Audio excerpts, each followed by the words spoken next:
Você acha que dá para alguém ser um político cristão sem ser também um profeta?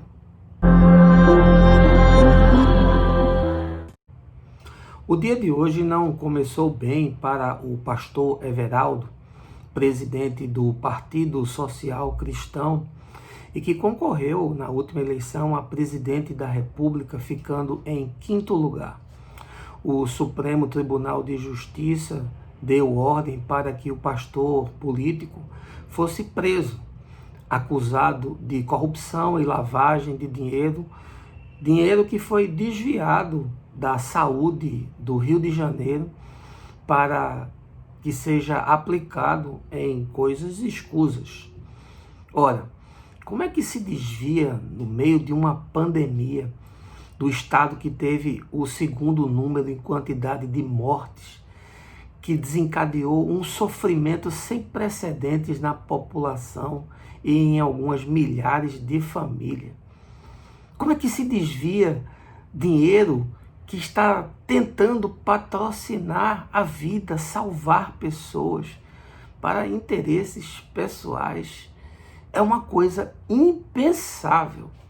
E é mais impensável ainda quando se associa isso a um pastor de uma igreja tradicional, a Assembleia de Deus, movida pela moral, pelos bons costumes, pela ortodoxia e pelo fundamentalismo.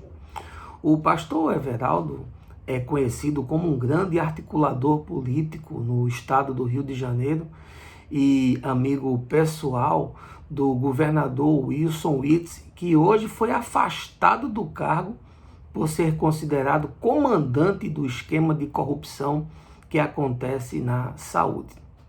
Ele também ficou famoso porque em 2018 batizou o então presidente Jair Bolsonaro nas águas do Rio Jordão, em Israel, o que abriu espaço para que Jair Bolsonaro tivesse penetração no meio evangélico, primeiro visitando templos, depois falando em rádios ligadas a denominações poderosas. Esse batismo de Israel tem uma mística associada a ele, porque foi no Jordão que Jesus também foi batizado. O ato em si já é bizarro, porque a Escritura diz que há uma só fé e um só batismo na carta de Paulo aos Efésios. É um evento midiático, marqueteiro, até porque se sabe que o presidente é de confissão católica romana. Eu fico cada vez mais desanimado em ver a atuação de políticos ditos, entre aspas, cristãos, tanto protestantes, evangélicos, quanto católicos.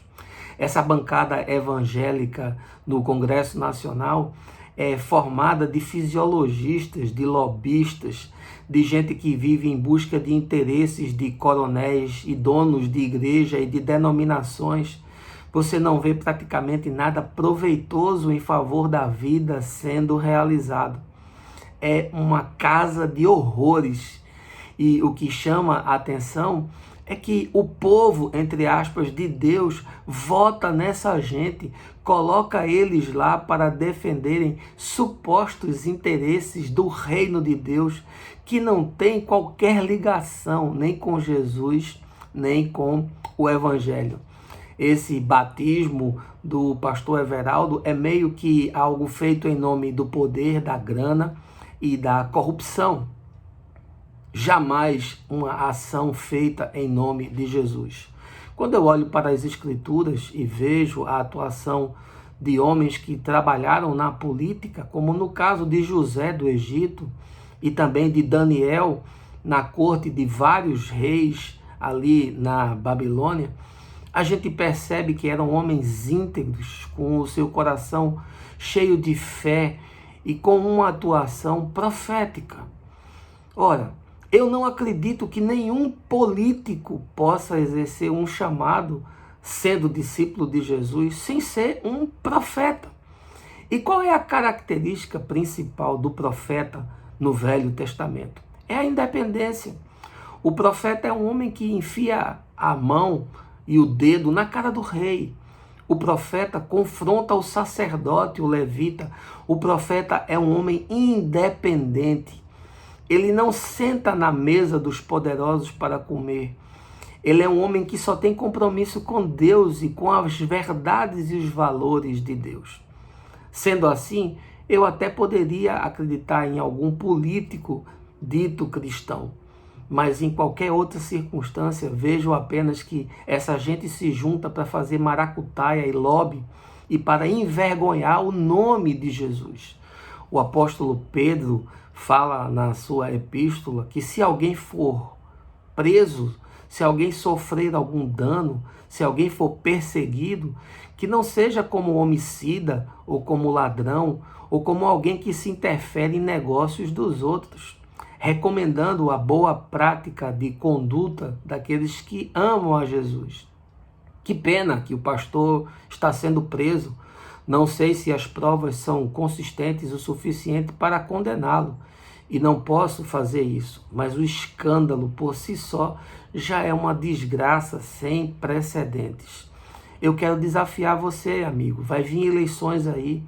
Não vote em ninguém que não tenha uma história de vida com Deus e que não tenha um compromisso de independência para poder confrontar e para poder trazer, de fato, os valores da fé para o seio da política. Eu, particularmente, com 37 anos de caminhada com Deus, nunca votei em nenhum político cristão, muito menos evangélico.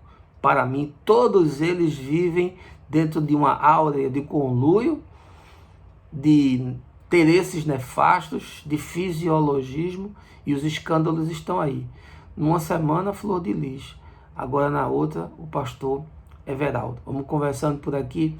De encontro em encontro, a mente abre, o coração expande, e o mais eu vou te falando no caminho.